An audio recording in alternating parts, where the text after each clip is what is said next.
Hey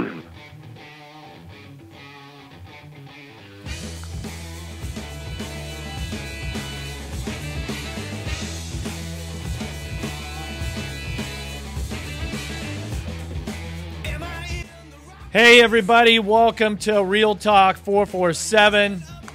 I am Jeff Emig. So stoked to have this episode number 6 underway. I'm joined, of course, by my partner here on Real Talk, Ricky Carmichael, who's coming to you from the great state of Colorado. Dude, you're up on a ski trip with the kids. Well, I'm glad you could join us here. Yeah, so I told you this is the best it's going to get for for our streaming live. But, yeah, we're in Aspen this weekend. My kids have spring break, so I'm just living it up with them. It's been really nice. The weather's very, very good. It's warm. The snow is great also. So we're having a good time. We're going to be here, and then Friday morning we're headed to Seattle. So we're very, very fortunate. Well, also you're fortunate. It didn't look like that you're even going to be able to get on skis this week after you busted your ass last week out there at Jack's place filming. Yeah. And you have a broken rib.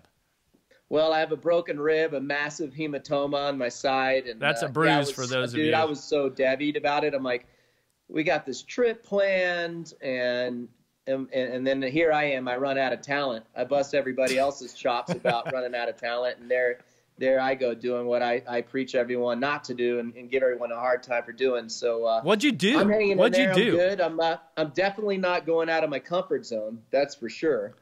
Well, the good thing is that you're skiing with the kids, so you keep it at a nice level. Although I've seen those videos you posted, Caden is kicking ass. He wants to be a ski racer, and I see at least a little more methodical about it. So yes, she's very precise and calculated, where Caden just wants to send it. I always have to tell him, like, hey, dude, it's skier's law. We're skiing with the slowest person here, and right now that's me. My kids are doing really well, so that's fun. Well, real quick, what'd you do to bust your ass, though?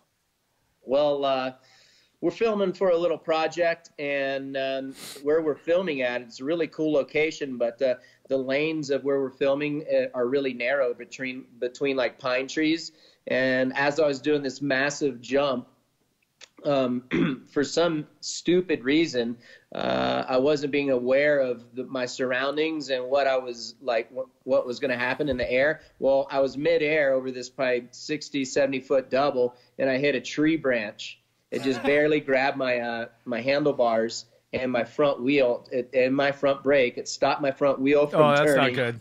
Oh, dude, I'm like 20 feet in the air. I come down sideways, the thing high sides, and it wasn't slapper. good. Hey, this is what I say, bud. Big tree fall hard.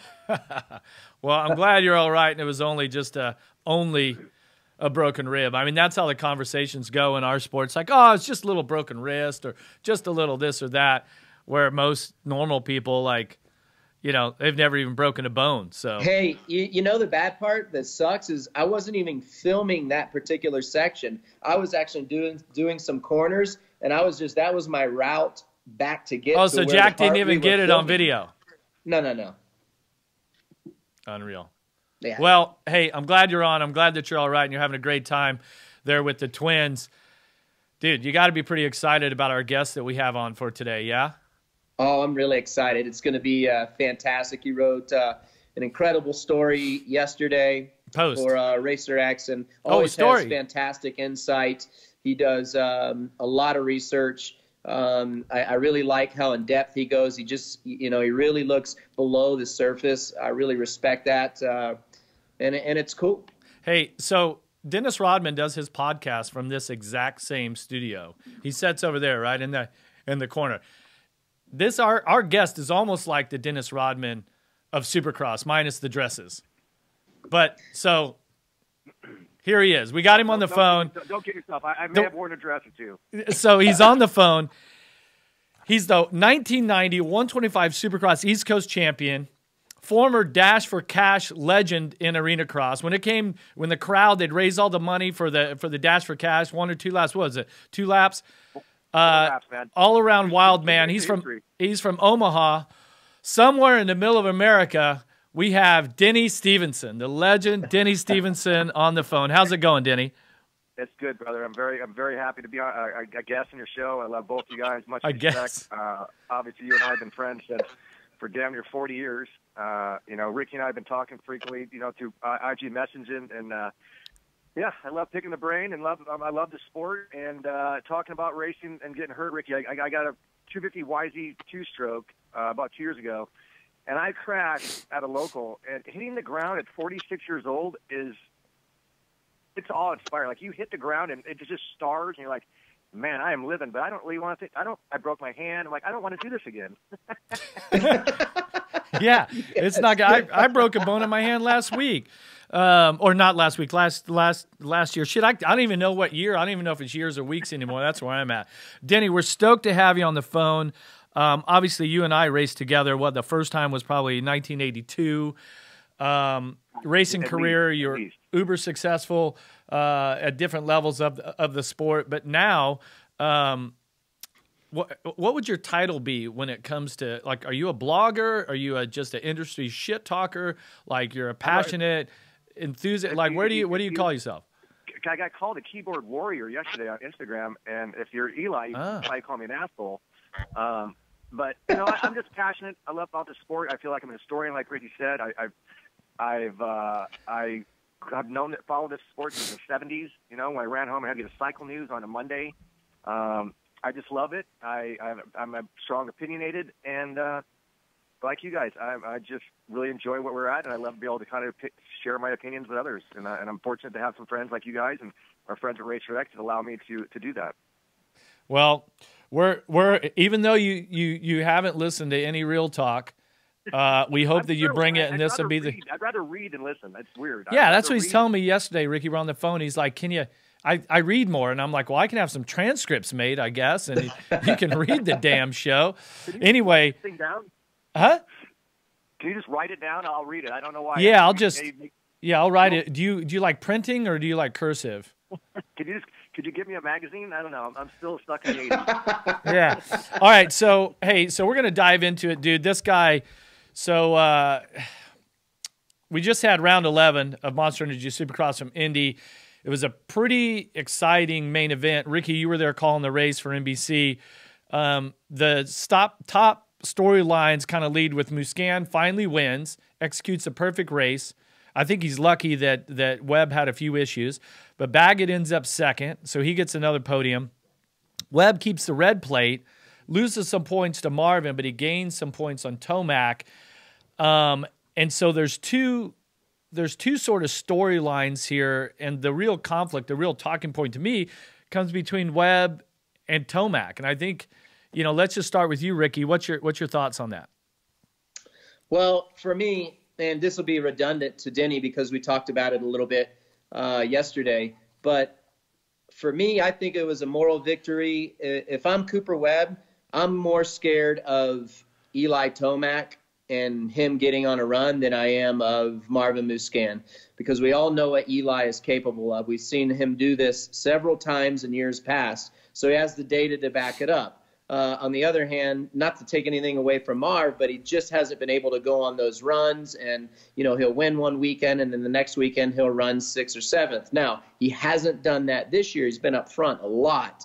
However, I just feel like mentally that Cooper Webb knows that he has, a stronghold on Marvin, and he's a little worried about Eli and what Eli is capable of. So I feel that the main goal for Cooper was to get by Eli. You got to contain him, and then if you can get up to Marvin Musquin, then great. So and then you can see once he passed Eli, the race kind of slowed down a bit for him. He did make a little charge there. I thought he was gonna get into the lead, but things started getting a little chaotic. He was really struggling through the whoops there. And then but at the end of the day, you could definitely see once he got by Tomac, he was pretty content, and then Tomac just went backwards from that point on. So that's my thought on it. I really believe that's what Cooper Webb thinks. I don't know that for sure. That these are just my thoughts, and the results kind of show that as well. So that was my synopsis of what I felt from the weekend in the 450 class. Marvin rode fantastic. That was the first lap that he's led in a main event all year, was this weekend. Which is kind of hard to believe. Yeah, that's hard to believe. So I expect him to be good. Hey, I have a lot of respect for his riding coach, David Vielman. You know, he is a really good riding coach as far as race strategy goes. I feel he's on top of it. However, you can have a great race strategy, but if the riders don't adhere to that strategy and stick to that plan, that's when things kind of go off course. So it'll be up to Marvin at the end of the day to download from his riding coach on what needs to be done and how to position himself properly. It's going to be an interesting deal. You know, we got 5 more rounds where we're racing out open outdoors. Anything can happen. For these guys, it's probably a blessing, because I feel that you can really make up points in mud situations. It's a lot easier for things to go wrong for your competitors than it is, you know, on a controlled environment inside. So these guys are probably really happy that they're going to be able to be faced with different elements like rain or even snow in Denver, for that matter, here coming up next month. So it should be good. It's not over, but those other guys, other than Cooper Webb, they're in a must situation. And I can tell you, Denny, you know this, Jeff, you know this, it's much harder when you're in a must situation. So Cooper still has the upper hand, and that's my thoughts. Yeah, so I'm gonna kill 2 birds with 1 stone, and then we're gonna turn Denny loose.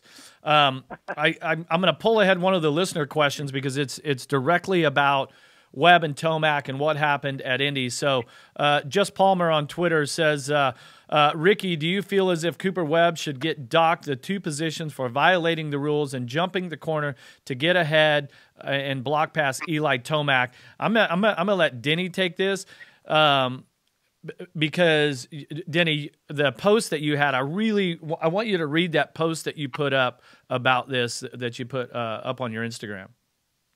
Well, Ricky, again, the way you just explained that race was awesome. That's how I felt the exact same. You know, the Coop sense of urgency obviously peaked after he passed Eli. So I just, you know, you and I are obviously we spoke about it during the week and same page. So I agree with you. And as far as someone trying to suggest that Coop should be disqualified or something, I mean, excuse my language, they'll be fucking ridiculous. You know? Dude, he cross-rutted. He cross-rutted, the front end tucked, and you know the way I've kind of responded to other people on Instagram is like, you know, AMA puts a plastic pole in a corner when they feel like they're going to jump a corner. Remember, if they jump a tough block, they'll put a post there. Don't jump over the post. Well, when Coop tucked that front end in that rut, man, you could see, man, we all had experienced that this oh shit moment. Oh shit! And all he had in his mind was, do not hit this camera tower. And that camera tower, in my opinion, is the plastic post that AMA would put up. He didn't hit it. He didn't cut the track anyway. And all he had in his mind was like, oh shit, I just cleared the camera. Now I have to land this tough block. And we never know how a bike and how that will react. And you could see him. He was just frozen. And he landed the tough block, obviously did not react in any way. And he dove in the corner on Eli. And Eli saw an orange torpedo at him. And instead of just leaning into it, as I said on Instagram, as I used to race with Mike Jones, probably one of the most aggressive 250-pound, 6'4" men I've ever raced against. Crazy as shit. Yeah, I'm watching it on your Instagram right now. DBO360 on Instagram. And he did.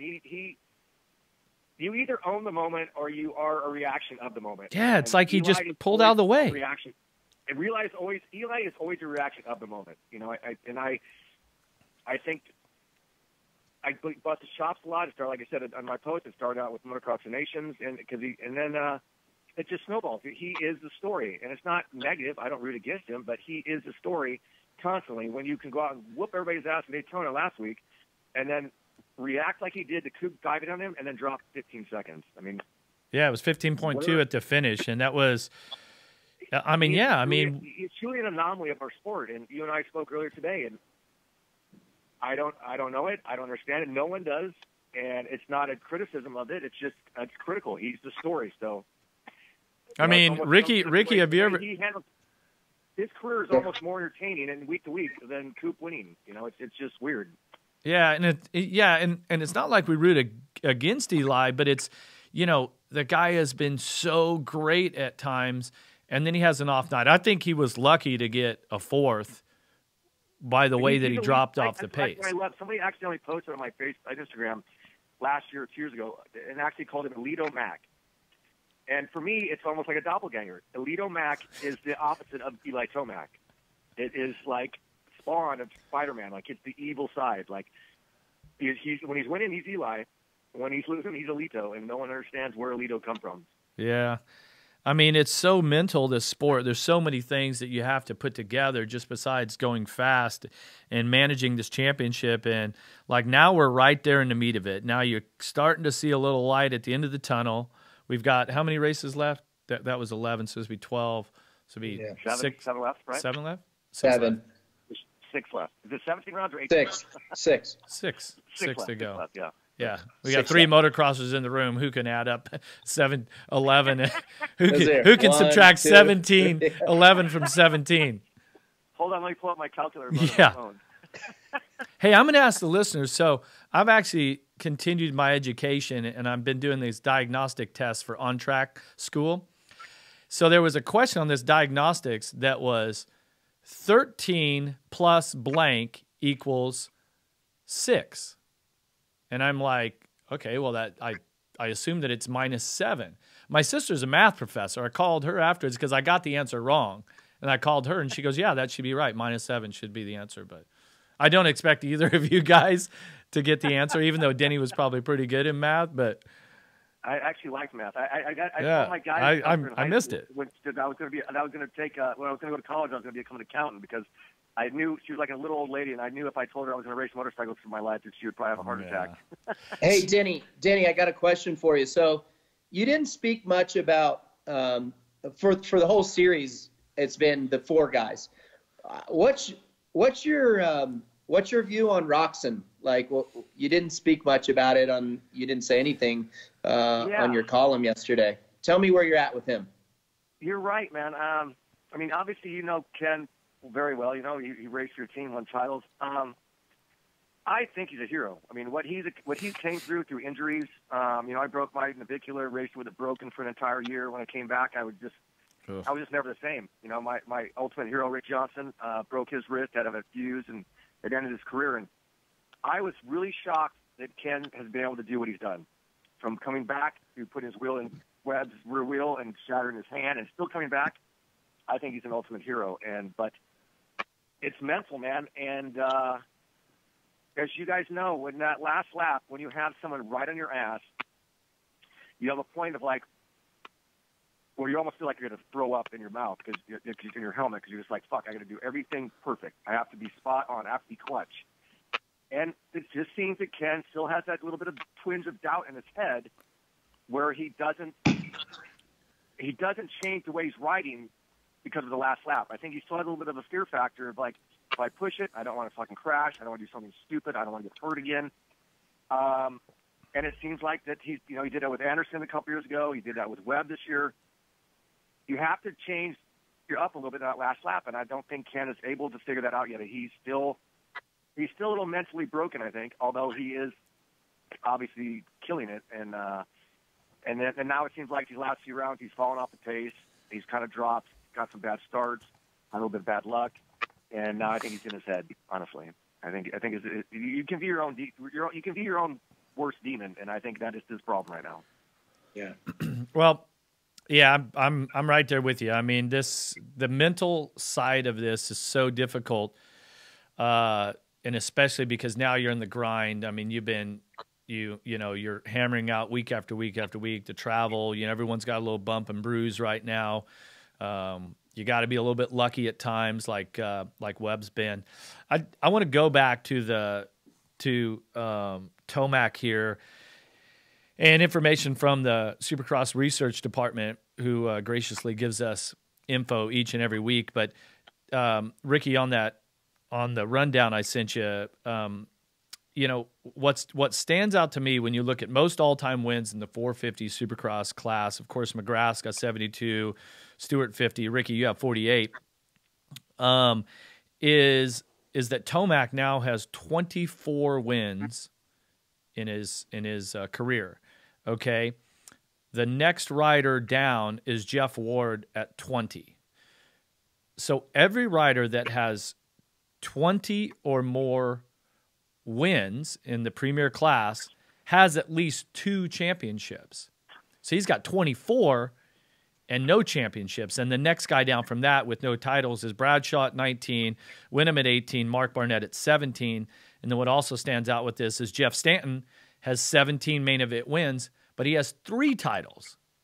So Denny and I were talking while I was driving in, like, what's the point of all this? Like, the point is to try to win the championship, right? I mean, that's the goal. I mean, obviously, Eli isn't saying, hey, I just want to win races and I don't give a shit about the championship. But he's in such a unique position. I mean, we thought that Wyndham and Bradshaw were so, they were so close so many times. They were so good.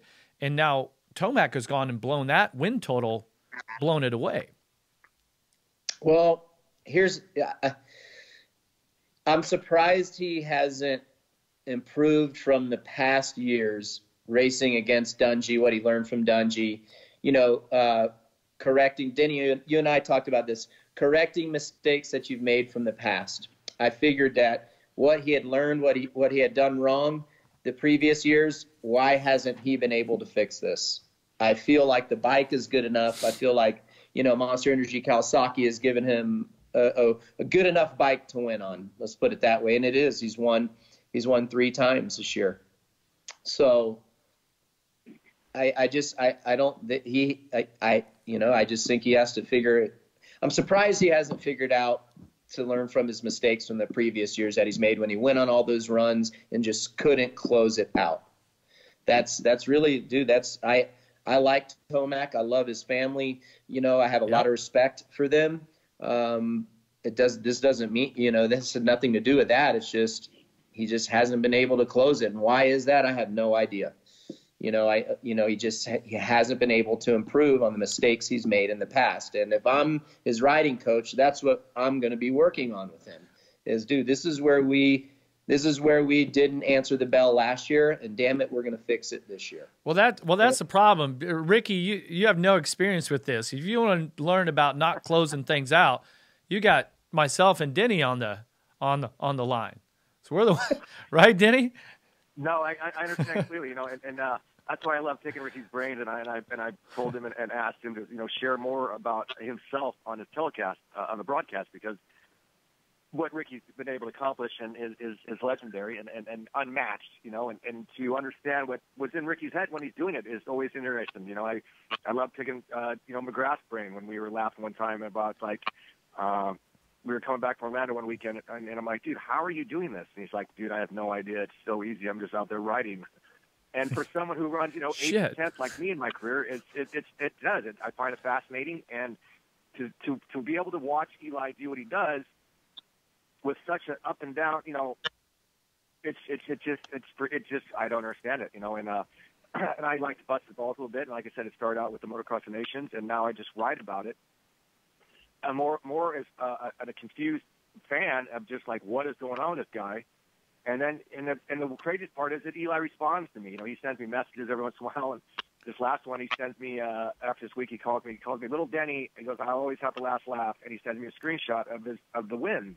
And it's like McGrath, everybody, and he's got his win total. And I responded back to him like, hey man, I am never disrespecting what you're accomplished. You're fast, you're smart, you work hard, your work ethic is amazing, and your speed is amazing. I'm like Stephen A. Smith from fucking First Take. I'm sharing the story, and you are the story. So until you can kind of figure out your own anomaly, you're going to be talked about, and it's not a negative thing, and prove me wrong. Go win. I said there. I was 50 feet from him when his bike died at Motocross Nation in that corner, and my heart dropped for him. Like, I wanted to run out and give him a hug and go, I'm sorry, man, because the pressure. The weight of the world is on your shoulders when you're at an event like that, and even when you're racing. And I respect him. I have the utmost respect for him. But, again, he's going to be the story, and when shit falls to the bottom, we're going to talk about you. And it's not disrespectful, like you said. It's just the event, and I don't understand how you can do what he does from week to week and not be consistent. I think it's a lack of confidence in yourself, a lack of belief in yourself, because when you have that gate, you have to believe that you are going to win. And that's why I love it. Oh, yeah. The first event of every Supercross, of every outdoor, there's 40 guys on that gate right there who think that they're the fastest, because they're all zero. They're all, in a sense, the red plate holder. Then once you start kind of feeding your way in, you know where you kind of fit in, you know who you're behind, you know you got to chase. And it's a belief in yourself of who you're going to beat, and stop looking at jerseys. And I think Eli is still just not sure where he's at, man. I mean, he could go win 10 main events in a year and not win a title, and then get a 6th the next week.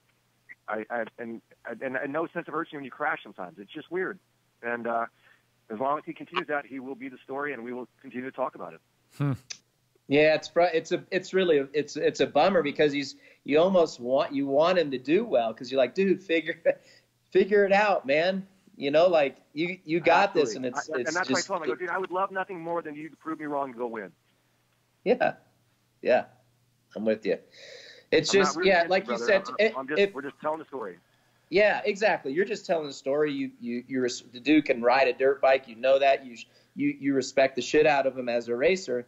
And the thing is, at some point you got to take personal responsibility. And if you know that the bike is good enough, the bike is good enough. Everybody, man, 100%. Yeah, if you know the bike is good enough to win, and you have the speed to win, but you're just not getting it done, and you're not sick, or there's not some underlying problem that you're keeping a secret because you don't want to show weakness. If there's nothing there, then, bud, it's on you. It's on you. You got to look it in the face. You got to look it in the eye and make the change. And I think that's what Cooper Webb did this year. I really did. I really do. I think he just needed a couple little tweaks. I think he needed to be accountable for himself. I know that the program that he's on it keeps him accountable for himself, and really that's the only difference. Dude, there's no magic. He's still a great rider. He just needed to tune some things up, and that's all it took for him to put all the pieces of the puzzle together. Yeah, and looking at the – hold on. Let me ask both of you. You know, I kind of covered this in my little blog on Racer X, wherever I wrote to them about Marvin and the Alden Baker camp. Is Marvin giving away too much by training with those guys? You know, Anderson was, like I said, was a friendly misfit, went out and won last year. Coops come out of nowhere this year and won. Is Marvin the example that he's giving away too much, or what? That's a great. So that I love that question, Denny. So here's my theory on this. I think at some point, practicing with Marv, like when Cooper was practicing with Marv, probably earlier in the series, there's only one person that's going to benefit from that. You know, it's going to be a little one-sided, and the person that benefited from the most was Cooper, obviously. Now, if I'm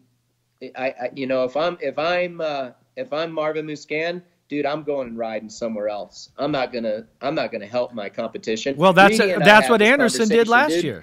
Anderson was like, last year things got tight. Anderson was like, oh, I'm gonna go back to the West Coast. I'm gonna isolate myself. I personally would have never wanted to train with the guys I was racing against. And Ricky, you didn't at the time either. Dude, stop. Let me stop you right there. Like, I wanted people to come ride with me. Eldon was like, there ain't no way in hell you're having competition. Like, so I look back, I'm like, wait a minute. It was okay. It's okay for you to have the whole crew riding together now, but when we were together as a team, there ain't no way in hell. Like, I know Ezra wanted to come ride a couple times. He's like, I don't think that's too good. I'm like, man, he used to let me ride at his track all the time. I said, I think it'll be okay. I'm strong enough to know that, dude, if he kicks my ass during the week, I'm gonna be okay on the weekend. You know, but going back to the point, let's not get too far off bases. If I'm Marvin, I'm getting the hell out of there. I'm riding somewhere else. What do you think? What do these guys have to pay Eldon? Oh, dude, I have no idea. Who knows? I don't know. 150, 200. I have no clue. No clue. Well, I mean, it comes down again what I said. Like, if you guys know, and when it comes down to the wire, you're either mentally thinking I'm going to break this guy in front of me, or I know the guy behind me I'm going to break. I can mentally break him. I can just hit my lines, and he's not going to do something stupid. And I think that by Marv and Coop riding together, you can see it when Coop gets around him. Like I said in my story, that when Coop gets around Marv, he knows absolutely what Marv's going to do, how he's going to react. I can follow him. I can do this. I can be in front of him and still hit my points and not even stress because I know how Marv's going to react. And when you can mentally dive inside your competitor's head, like I think Coop is inside Marv, man, you've already got the fucker beat, right? I mean, well, okay, so yeah, you're exactly right. And nowadays, that compared to back in the '90s, the riders have their rider lockers in the 18-wheelers are like right next to each other. Now you're battling wheel to wheel with a guy that's on the same equipment, and you guys are supposed to be buddies. Like that, I think that would be a really weird dynamic. Research department sent a email about that. When's the last time that two teammates were first and second in points at this stage of the season? Denny, can you name the year? You were racing. You were racing the 250 class. You were racing against them. Oh, my phone. Someone's beeping me. Do you have to go? Should we call you back or what? No, it's somebody trying to. I'm obviously need to pay a bill. No, I remember. The 500 class that year with the Rocco and Kidrowski. No, we're talking strictly Supercross. Oh, well then. Yeah, Bale and Stan. Clearly. There you go. Yeah, the answer is 1991. The factory Honda team had Jean-Michel Bale from France and Jeff Stanton riding for them. After week 11, Bale led the points with 252. Stanton was a distant second with 195. Bale ended up winning the championship by 72 points, which was his only championship. And the rider from Michigan, Jeff Stanton, wound up third by a single point to Damon Bradshaw due to Stanton missing 3 races in the middle of the season. The last time two riders... When Bale did everything he could to help Bradshaw win the title. Yeah, that was gnarly. That's gnarly. But Team Honda, this is 1991, so we had box vans, so each rider had their own individual box van, and actually your mechanic would drive the box van from race to race and work on the bike on the weekend. And that was a very, very segregated team right then, right? I mean, Denny, remember when we go to press conferences and stuff, it's like a JMB was like the total outsider, right? It's such a different dynamic, than when, when you're an individual that time. Like you said, you're not in the truck, you're not in the bus or the semi with your teammate, and I still joke to this day, if you can't win the race, you better be the fucking fastest guy in your truck. And it's a different, complete dynamic than when you're out there by yourself and you're a teammate with your mechanic, and now you have a suspension guy, you have a motor guy, you got a riding coach, you got a trainer, you have an agent. It's just... Oh, there's a girlfriend or wife in there, too, these days, too, remember? Well, that's another crazy thing, they did that piece last night, Ricky, on your show, or Saturday night, about all the riders having kids now and stuff. When we raced, we were single men. I found I enjoyed chasing girls more than pie racing. And come on, you didn't have any kids out there? Come on, Denny. No, not. I won't even get into that. But no, absolutely not. But we had fun. But it's a different a dynamic. These kids are getting married in their 20s. They're having kids. I don't know how you could balance both those things at the same time. But those guys find a way. It's like it gives them purpose and focus. Look at Dowd, Ramsey. But Ricky, you were like, when you had the twins, it was like, this is going to be it. We're having kids, and then this is it.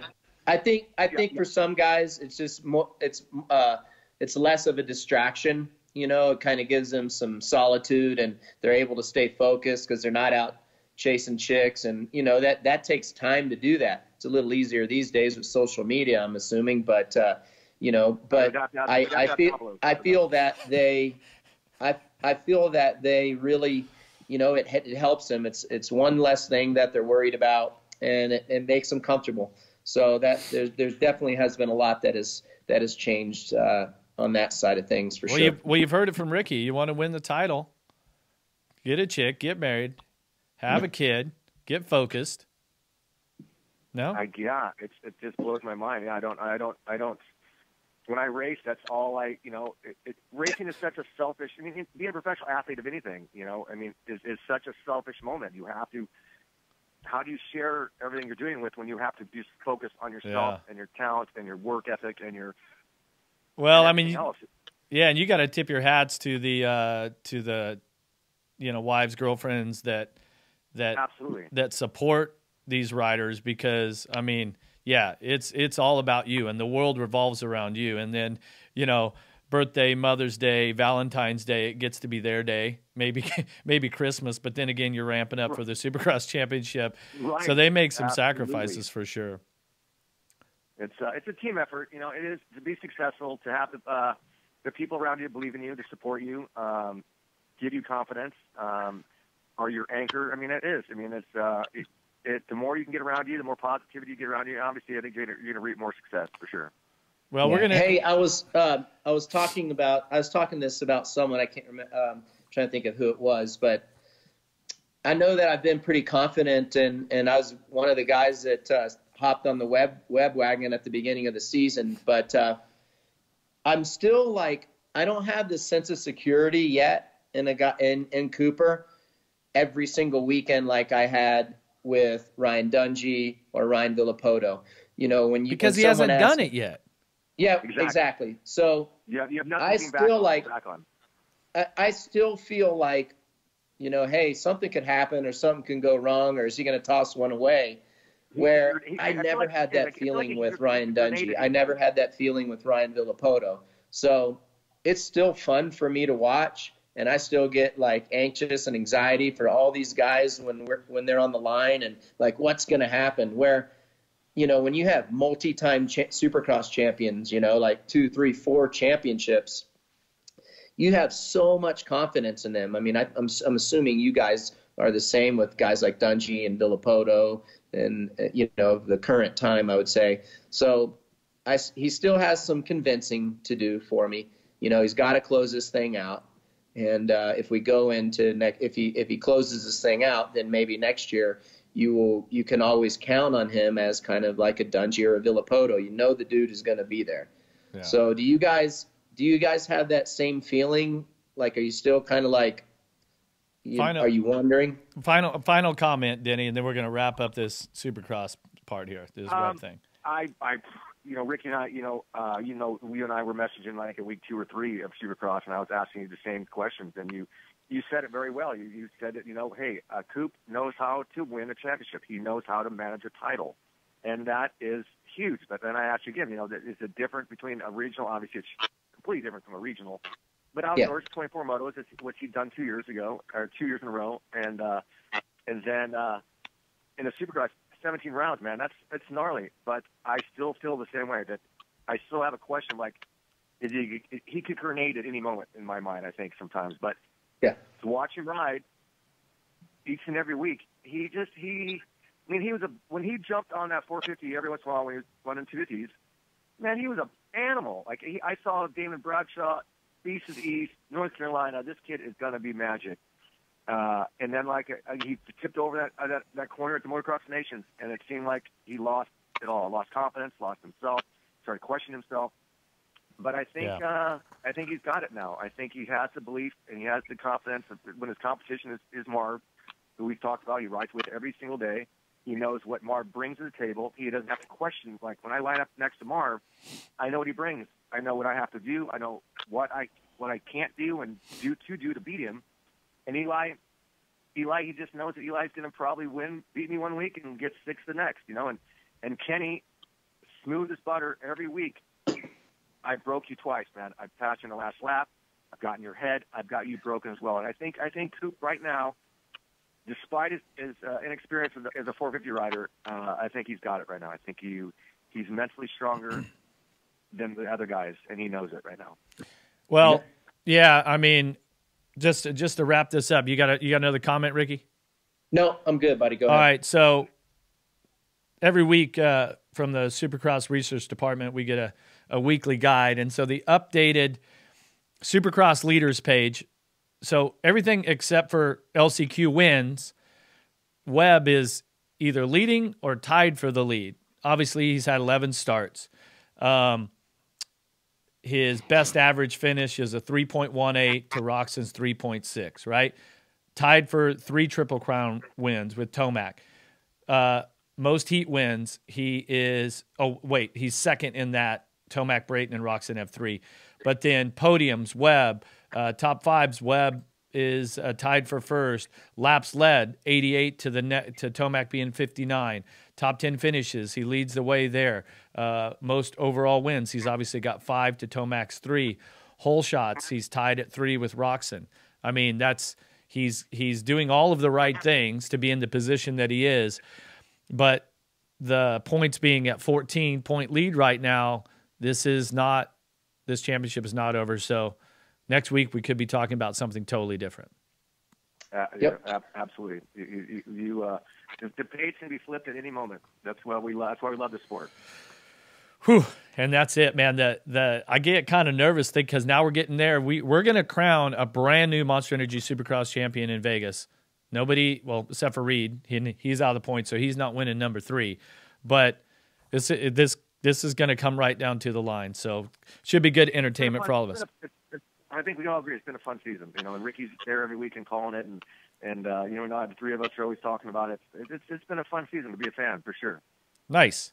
All right, so hey guys, this weekend, or actually in a couple days, tomorrow, I'm heading to Europe. I'm going to the MXGP, the Motocross Grand Prix, at Matterley Basin in England. So the GP of England. We've got a brand new show that we're doing with Fox Racing. It's called the 74 Show. So I'm going to co-host this weekend with Georgia Lindsay. And this is going to be a Facebook Live show that's going to be on for a little bit on Friday, periodically, like throughout the day of qualifying on Saturday, and then throughout the day on Sunday, live from the GP. And we'll have the Fox athletes and different guests and everything on there. We've got a lot of super fun stuff planned for the show. Look for the 74 show. There's some links and stuff on my Instagram, and I'll be promoting it as we go into the weekend. So I thought this would be a great opportunity for us to discuss another topic that Denny seems to be pretty outspoken about, and that's the, what is he, a 7-time GP world champion, Jeffrey Hurlings. The word is on the street that the Red Bull KTM rider might be coming to America to race the Lucas Oil Pro Motocross Championship this year, Denny? Man, I got a text message from a friend that has been given wings, per se. I won't say his name, but who was kind of pushing the issue because he wants his grand to have that kid over here. And we know the issue that Jeffrey pushes. Jeffrey wants to be the best. Airlines is a bad motherfucker on 2 wheels. When I got the chance to watch him at the Nations, the way he hops bumps, the way he's 6'4", 200 pounds, he's a beast on a motorcycle. And not since, when Marty Smith tried to, win the 125 national title and the U.S. world title at the same time, and Schmidt going over there, and Travis Parker, and to have someone come back here and come do our sport, I think would be phenomenal. I hope he comes here. I think his ego is immense. And yeah. And I think that ego will bring him here. I read that post that Pitt Byers said that, that as far as they're concerned, he wanted him to stay, but Hurlings will do what Hurlings does because he's given KTM plenty of titles, plenty of wins. His goal is to beat Everett's, win race record, his world title record, which I don't know if he'll get to because of his injuries in the 2D class.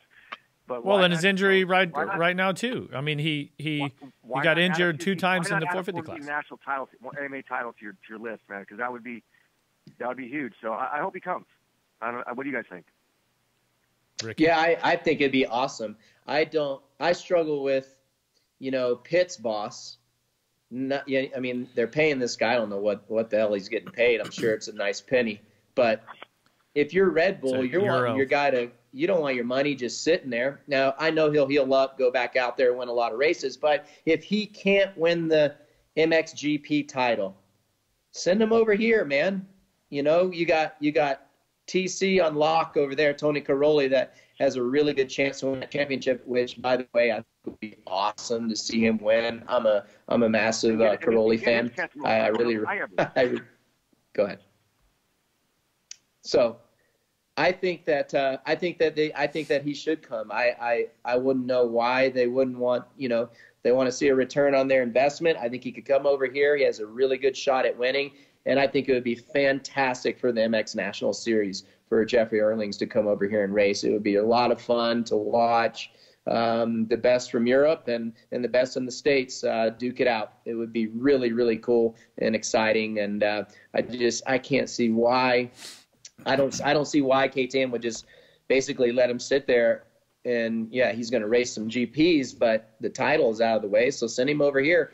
Can you imagine the strength and numbers that Red Bull KTM would have for the MX national title if they had Hurlings, Marv, and Cooper lined up? That's a pretty stout team, bud. Well, and they got to feel confident. Red Bull KTM does that they have Cairoli, the Italian, and if I remember correctly, Cairoli's on 9 titles, correct? Yeah, he's going for 10. He's going for 10 to equal our good friend Stefan Everts, who's got 10 GP titles, which is the record in motocross. For those of you that don't know, Hurlings injured himself in January. He had multiple fractures in his foot, had to have surgery, things like that. That's why he missed the first round in Patagonia and would obviously miss a few more races as he's still healing up. Yeah, I say, why, like Ricky said, why would you as a brand, KTM and Red Bull, Caroli's going to win this outdoor title and the 450 world title. I truly believe. I don't think DeSalle or Paladin have it for him. Favre's is already hurt.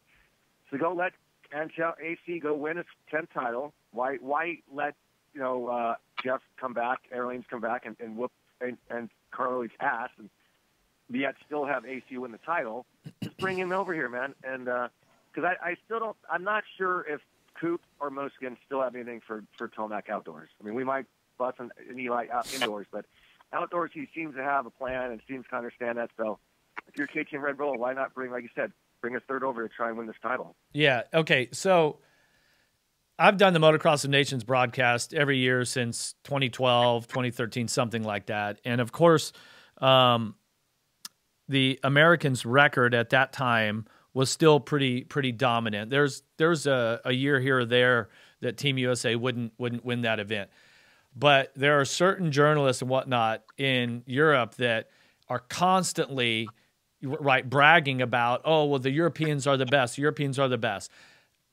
Now I'm saying, yes, they are, and they should be. And what people that when you want to compare like apples to apples, it's just not fair.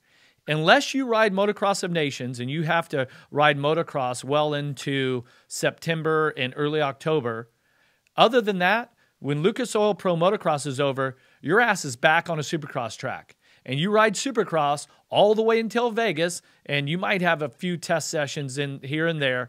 But if you're focused on the 450 championship in Supercross, you ain't out testing motocross during the week, right? You're staying focused. Our guys, the AMA riders, ride motocross basically 4 months out of the year and Supercross the other 8 months. So you tell me whether or not the GP riders should be the best motocross riders in the world, right? They should be. They ride nothing but rough, nasty, sand, hard packed. They've got a lot of variation in the tracks they ride. They do that 12 months out of the year. Our guys, for the most part, the Lucas Oil Pro Motocross Championship, a lot of the tracks are very much the same. We have Southwick on the schedule, but it's not like sand. It ain't like going to Lommel or someplace, right? Ricky, you've ridden there before. Like, it's different. And so when these journalists, they always want to, get into it with me and have a bit of fun with it, I say, okay, you guys, no problem. Yes, and the Europeans came to America last year at Redbud, whooped our ass, multiple levels. I said, okay, if you guys want to compare apples to apples, why don't we have the Motocross of Nations at Anaheim Stadium? And then we'll see who is the best. you'd see all of the AMA riders, which would be American, Australian, and even some French guys out there totally kicking ass. And I, for one, am one that, and I'm not saying this to discredit him, but I don't think that Hurlings would adapt to Supercross as easily as you guys think. Oh. Thoughts? Well, go ahead. You go ahead, Rick. His riding style, I don't think. That's it. It's not. Yeah, I'm not discrediting any of the guys from the GPs. It's just not fair. I mean, Supercross is a different animal, and I've said this before. And Denny, I don't know if you've heard my take on it. Here's my, and I'm gonna, for the people who have never heard my reasoning why I think the Europeans are better in outdoor right now, is this: because in Supercross, these guys, let's be honest, these manufacturers, if you ask them what title they want, they're going to tell you Supercross. That's what they want. So they put a lot of emphasis on Supercross performance, where their bikes are at, and these riders are constantly trying to better themselves every single day to be faster and better on Supercross. When it comes to motocross time, they're still racing Supercross. They're trying to prep here and there, like around Easter weekend. They'll probably do a little bit of testing here and there. But they are doing just enough to get by in motocross, the U.S. motocross riders, okay? Are they trying to improve a little bit? Yes, but they are not trying to improve, in my opinion. They are not trying to improve at the percentage that they are trying to improve in Supercross. So naturally, you're not going to improve like the guys in Europe. And it's not a slight towards the U.S. guys. It's not a slight towards the guys that race in MXGP. It's just the facts. These guys work their asses off in Supercross to go faster and be better. And then when they get to the outdoor series, they're just doing enough to get by, okay? I got however many races. It's this long. I just got to get through this series. I'm going to do enough to maintain my fitness and laps so I can get through these races. Not, man, I got to go way faster. How do I do this? I'm going to spend 2-3 months out of the year prepping my bike so I can do that. There's just not enough time. So that's my opinion. That's why I think the European riders have closed the gap and are better at motocross. It's because there's so much emphasis on Supercross, and the guys are doing just enough to get by in motocross in the States, and they're putting all their effort into Supercross and really trying to make the big gains on that side. So that's my theory. Yeah, and the difference is the Supercross guys, the bumps they're trying to master are a whoop section of about 12 to 15 whoops. And in motocross, they're trying to manage sand whoops and braking bumps and all that. Well, if you know, you guys, you were both at the Nations and Red Bud. Within a half an hour watching practice, you could totally see our three riders don't flow like the Euros do. They knife their corners. They waste their speed, and to watch, you know, airlanes and those and all of them, man, they flow like water down a hill, man. Their corners are just effortlessly flowing in and out. They carry their speed. Barsha is blowing up burns. Tomac is knifing. Pless, the same thing. And it's nothing wrong. I mean, I'm not criticizing them. It's just a different style of riding that the Euros have learned, and that we have not transformed. Because, like you said, it's we're become a point and shoot, 180s and Supercross. Get through the corner, jump out, and block some whoops. While the Euros have learned how to flow, and just their suspension settings are different. I was reading something about Covington talking about the way he sets up his bike. Oh, yeah. Our bikes are so stiff here compared to even in motocross. They can never get it soft enough because they're so used to riding their bike one way for 8 months out of the year. And then you go to soften up the forks and the things stink bug and they think they're going to go over the bars. Yeah. No, you know, we went to Red Bud. We stood in the rain. It was one of the greatest fun experiences to experience those 4 or 5 days we were there. But I left in shock. I left in disarray that we got thrown out like we did. I really wasn't prepared for that. Were you hungover at all when you left? Oh my God, dude. We had a good time. Let's just say, man. I did too. My car was stuck in the mud. I had to get pushed out just to get out of there. Ricky and JH bailed on me. They go to the airport first thing in the morning. Like, good luck getting that fucking car out. See ya. By Sunday night, you know, we went up to into the pits finally, and me and Cody and our group, and we were looking for you guys, and we ran into Ash from Monster, and it seemed like nobody had anything left by Sunday night. Let's be honest. Yeah. Hey, so speaking of, I think Herlings is an amazing rider. He's confident, but I think the ego is just out of control. He put out that Instagram after the Motocross of Nations. Did you guys see that, where he was like, fastest man on the planet? I've done this, I've done that. And I don't know if that's like he's got a social media team that does this, or if that's him doing it. And I was like, yes, you are a pretty amazing rider, but you don't put something like that out the week after your teammate who just got released from your team whoops your ass both motos at Motocross of Nations. Glenn Koldenoff went out and kicked his ass both motos. And then Herlings is like, I'm the fastest man on the planet. I'm like, well, you used to be, because this week I think it's Koldenoff. Man, you know as well as I, and Ricky knows, well, it's probably more you and I than Ricky because we're older, that it's an entirely different world these days, man. Social media, and and I'm a huge Michael Jordan fan. Fuck LeBron James, when LeBron. Shit, here we go. Don't get Ricky started. I'm a huge LeBron James fan, and when LeBron said the same thing the other day, he's like, when I pulled that title off of Cleveland, that's when I knew right then I was the greatest basketball player ever. I'm like, man, you are not Michael Jordan, man. Sit the hell down.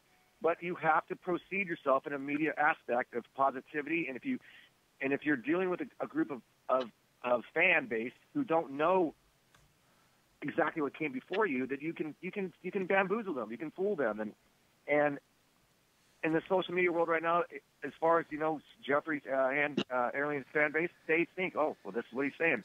But yeah, there was one time he posted some black and white shirtless photo one time, and I'm like, man, is that your Tinder profile? What is going on here? Dude, hey, the pictures of him with the car, what was the sports car he bought this fall, which he deserves. I mean, he's made plenty of money, all that.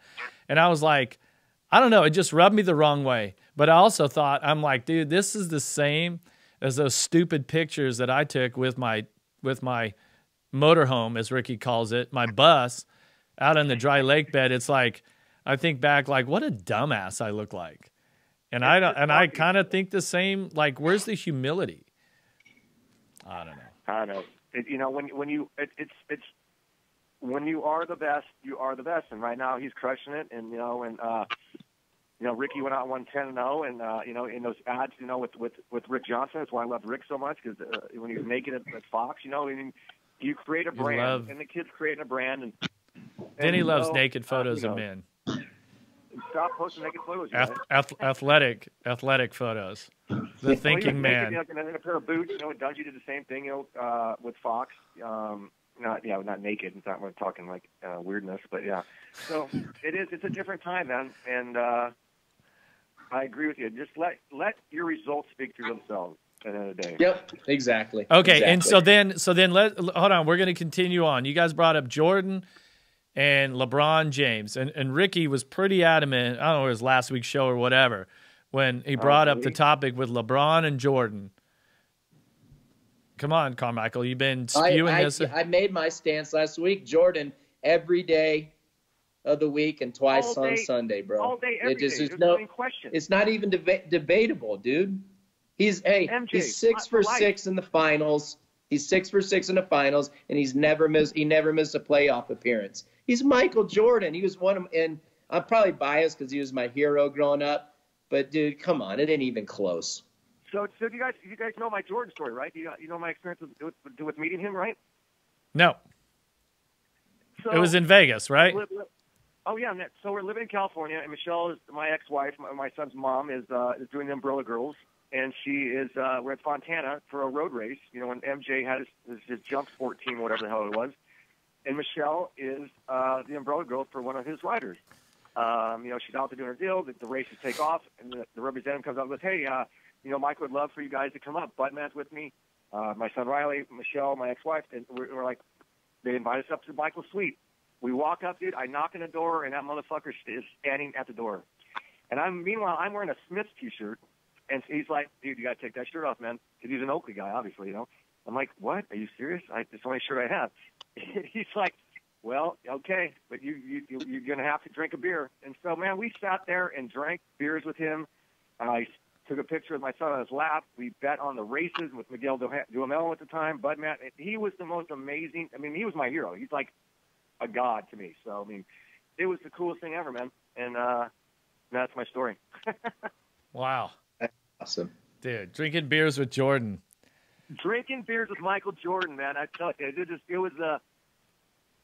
was one of the coolest things ever. And I've always said about moto heroes. You know, everyone I've met, you know, you grew up with Wardy and Johnny O and RJ and all these guys on your wall, and you're just like, man. And then you meet them, and they 9 times out of 10, man, they live up to who you think they are. And you know, when you have a hero like Michael Jordan, or you know, or RJ, or even you guys as kids, you know, I think when you meet them and they live up to that standard, that's a pretty awesome accomplishment. Did Ricky? You haven't met Jordan yet?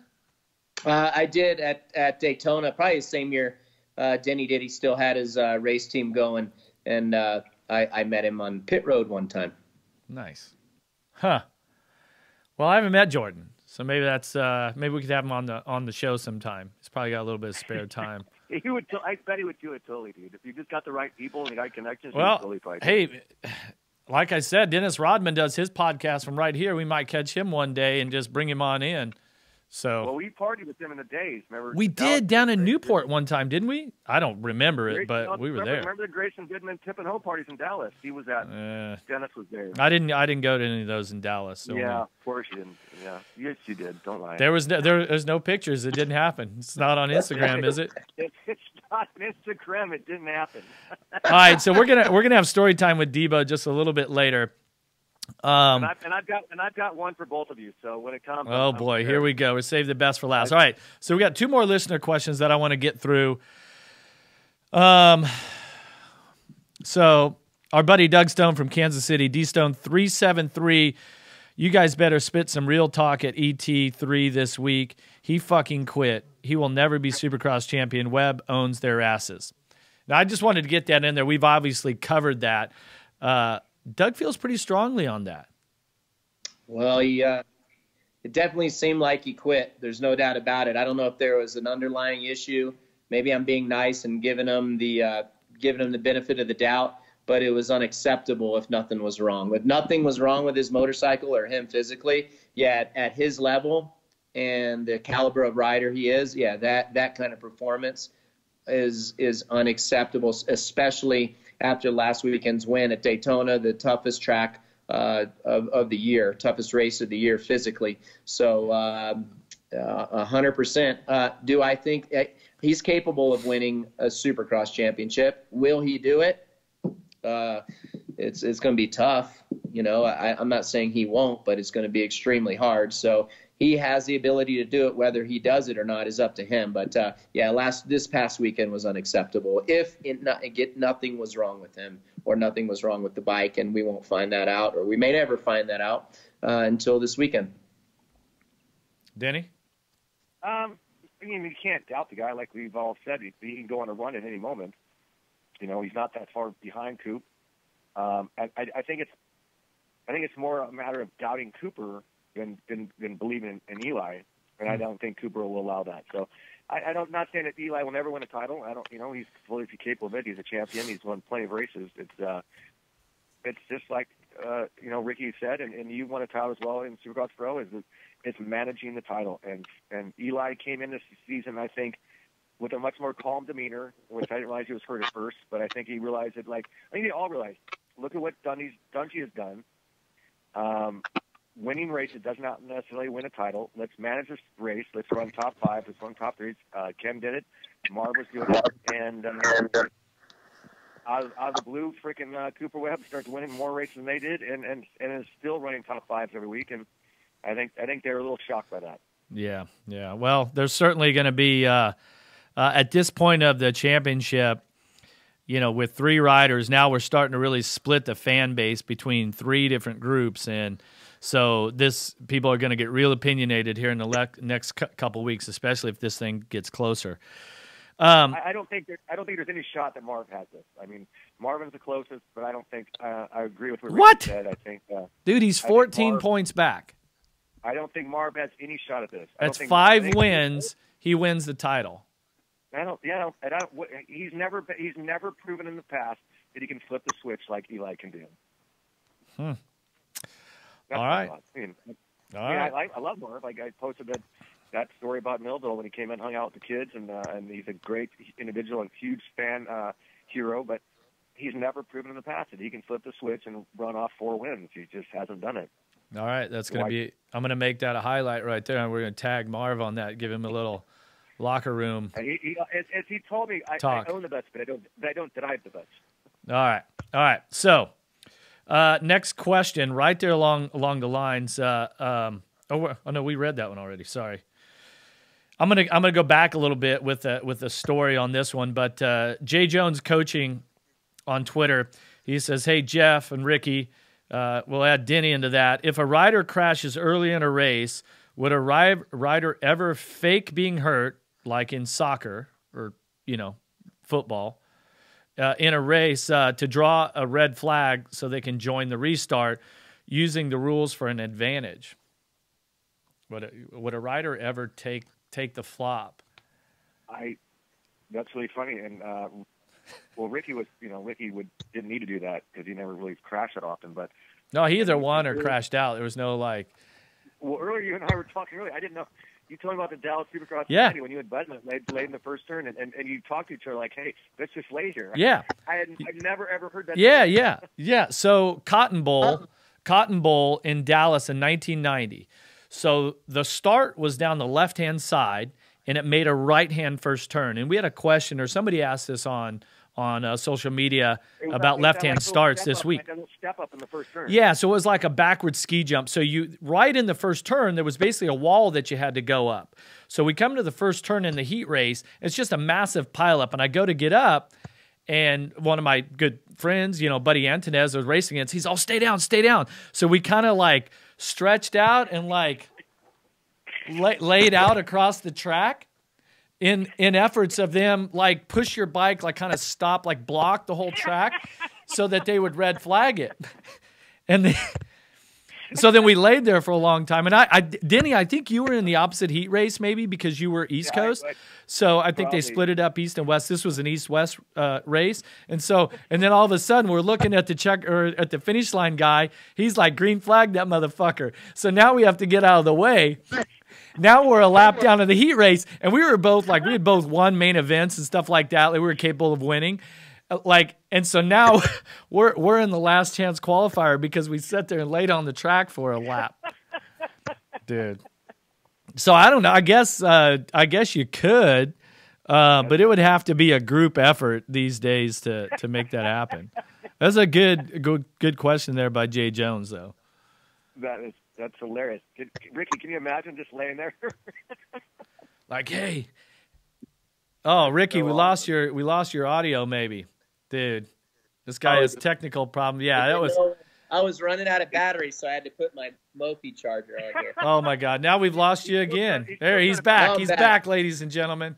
I'm running on faith here, dude. I'm just telling you, I'm about to run out of battery. Hey, are the kids being good right now? Or are they like, Dad, let's go? They're chomping at the bit. They're like, Dad, come on, we're ready to go. Hey, Kate and Elise, we're working here. You got all day to ski.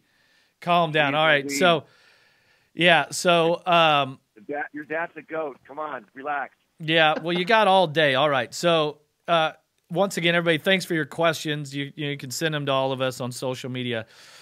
So let's wrap this thing up. However much time you need here, Denny. Story time with Debo. Okay. Well, we talked earlier, like you said, and you told me this was going to happen. So I came up with the 2 best stories I can remember of you two.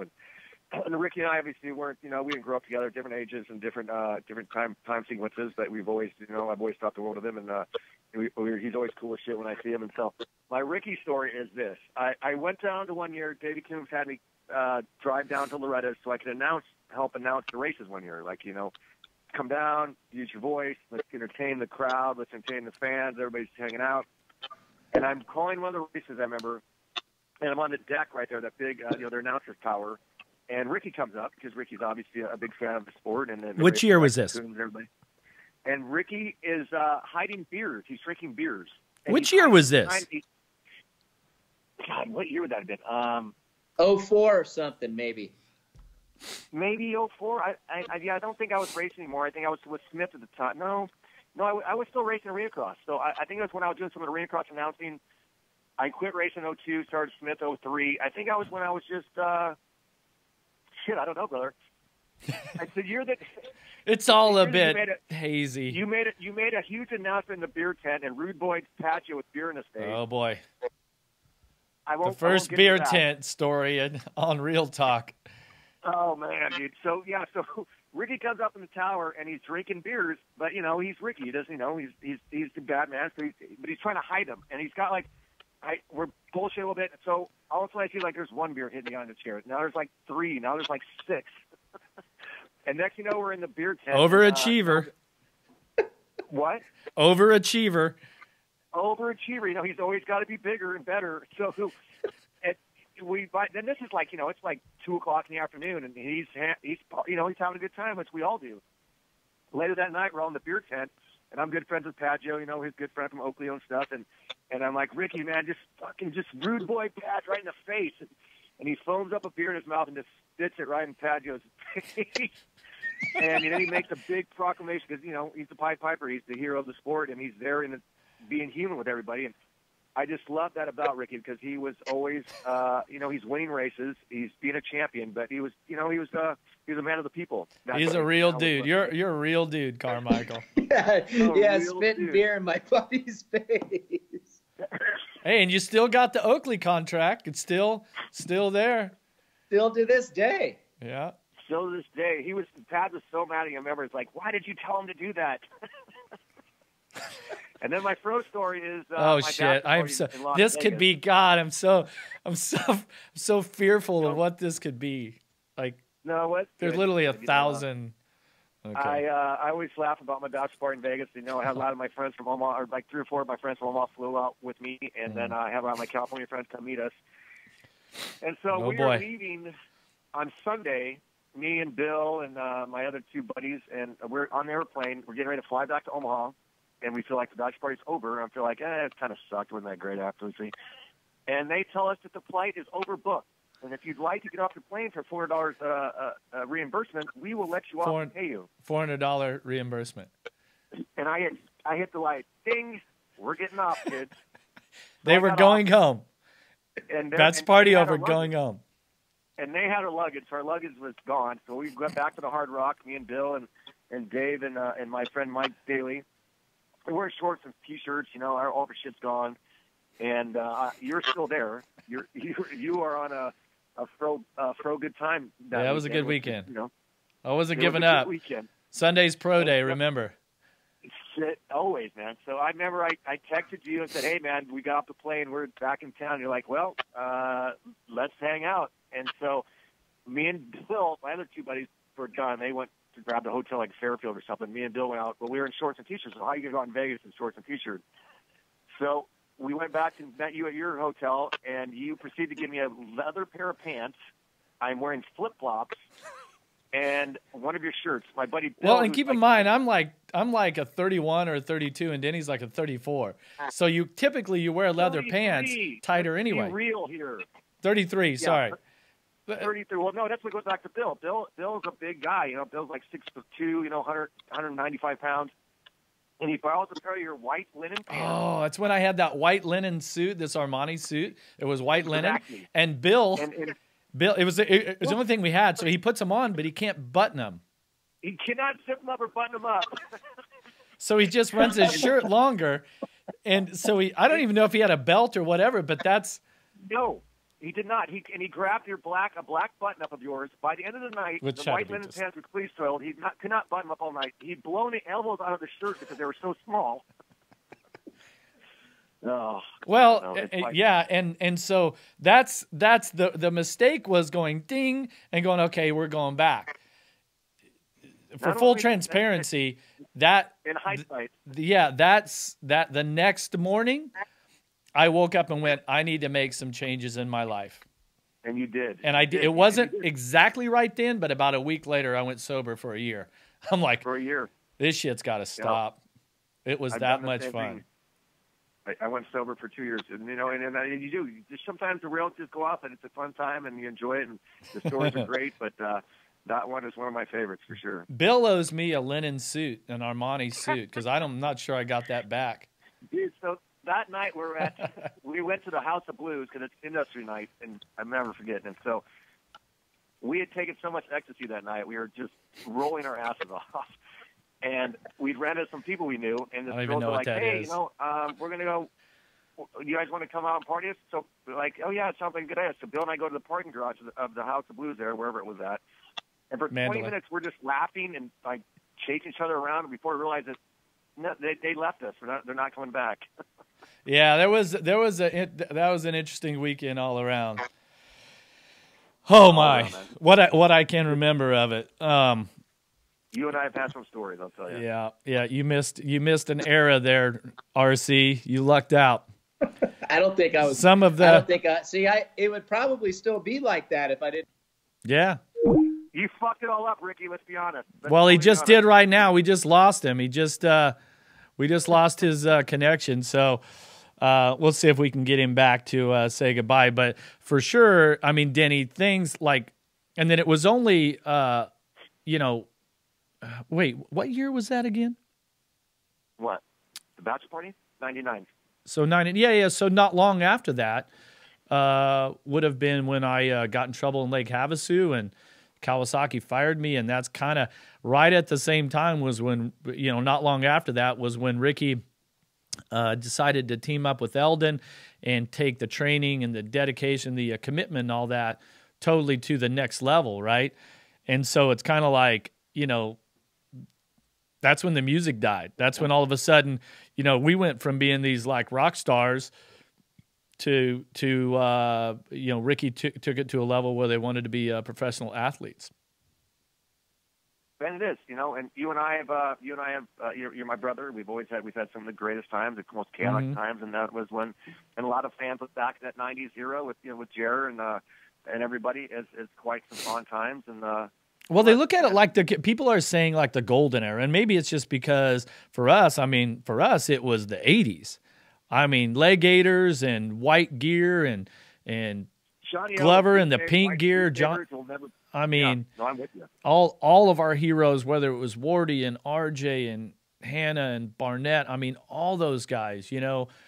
Bailey was just so unique. To me, there was so much personality with those guys, and there was a lot of innocence still. And maybe just for us, in the '90s, there was kind of a crescendo to all of that, to what was acceptable.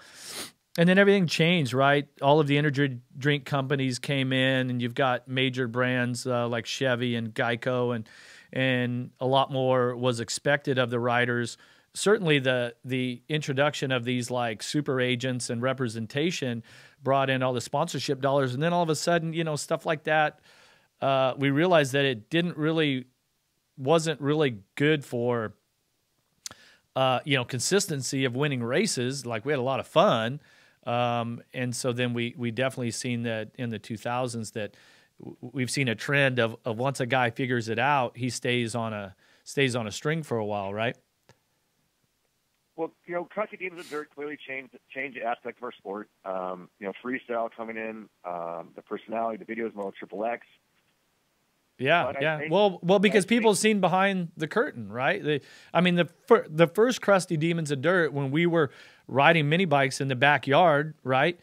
That was what we did, and nobody had ever seen that. That started the whole mini bike revolution.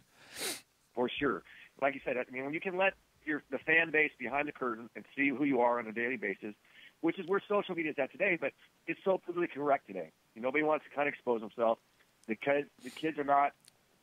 They're not destroying hotel rooms. They're getting married. They're having kids. It's a different time, a different era, and nothing wrong with that. It's just we had some good times, and we were blessed. It's just to be able to do it on dirt bikes, and to have the people who enjoyed what we did, and be able to look back upon that fondly and safely. And then then Ricky, like we said, came back and fucked it all up by training. But I always laugh about you and I, because you and I have been obviously friends forever. We were competitors early, and then we became friends. And and you would come home on a race. I was living in your house at the time with Lebo and stuff, and and you would come home on a Sunday night or Monday after races, and you're like, well, are we getting the limo to go into the Club Rubber or what? And you're like, well, probably not tonight. And we're like, okay. And then an hour later, you jump out of the shower and come back like, we got the limo. It's coming. We're going out tonight. Yeah. Well, that was very responsible, actually. And on the other half, McGrath doing the same thing, but the difference was that you were getting up at 5 a.m. the next day and going and running 5 miles and sweating and working your ass off, and wearing dark black and Troy, Ohio, and 100-degree temperatures. So, you were, I think, one of the final athletes who were able to cross both boundaries, and Jeremy, and still develop and perform and do what you had to do, but still had, legendary fun. Yeah, it was a good time. We had a great time, Denny. I love you, brother. It's been a great friendship that we've had ever since we were racing back on 80s. I'm super stoked and just so happy that we were able to have you on Real Talk 447 here today. Your insight on the racing, your stories have been fantastic, and I definitely look forward to having you on the show again sometime. All right, brother. Thank you so much for having me. Love you to death. We're brothers for life. And Ricky, wherever you are, we appreciate and respect you as well. So thank you again, guys, for having me. Yeah. And so if you want to follow Denny Stephenson on social media, it's at DBO360, Debo360. He's always got some very opinionated, definitely takes his stance on different situations. You can send your questions to at Ricky Carmichael, at Emig47, also on Twitter, at Talk447. Definitely like to thank Ricky for his technical, thank him for being on the show, and apologize for his technical difficulties that he's had. I guarantee Caden and Elise went and grabbed his phone and says, Dad, we're going skiing. So hope you guys are safe today on the slopes. Thanks, everybody, for listening to the show here once again. This is episode 6. It's been a great time. We're going to take you away here with, once again, This Old Lie by the Andrew McKeague Band.